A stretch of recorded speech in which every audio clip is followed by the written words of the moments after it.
আপনার ফোনের volume button নষ্ট হয়ে গিয়েছে, আপনি এখন সাউন্ড বাড়াতে কমাতে পারছেন না। তো এখন কিভাবে আপনি আপনার ফোনের ভলিউম বাটন ছাড়া সাউন্ড বাড়াবেন কমাবেন? এর জন্য আপনার ফোনটি মেকানিকও দেখাতে হবে না এবং ফোনটি খুলতেও হবে না, মাত্র 30 সেকেন্ডই সমাধান করে ফেলুন। তো কিভাবে, পুরো প্রসেসটি দেখতে থাকুন।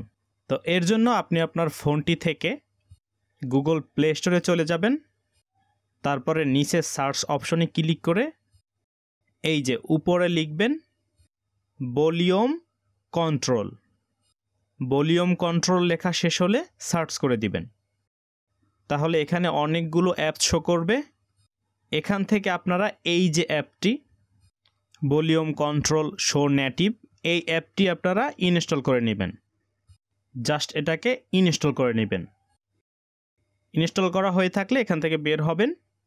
তারপর দেখুন অ্যাপের উপরে ক্লিক করলেই কিন্তু সাউন্ড বাড়ানো কমানোর অপশন চলে আসছে। জাস্ট অ্যাপের উপরে ক্লিক করবেন, তাহলেই কিন্তু দেখুন সাউন্ডটি কিন্তু বাড়াতে কমাতে পারবেন। দেখুন কোনো সেটিংস করতে হয়নি বা কোনো অপশনসও চালু করতে হয়নি। জাস্ট অ্যাপটা প্লে স্টোর থেকে ইনস্টল করলেই আপনার ফোনের ভলিউম বাটনের কাজটা এখান থেকে চালিয়ে নিতে পারবেন। তো এই ছিল আজকের ভিডিও। এরকম ভিডিও পেতে আমাদের চ্যানেলটা অবশ্যই সাবস্ক্রাইব করে দিবেন। কোনো প্রশ্ন থাকলে কমেন্ট বক্সে জানাবেন এবং শেয়ার করবেন। ফিরছি নতুন কোনো ভিডিওতে। Till then take care.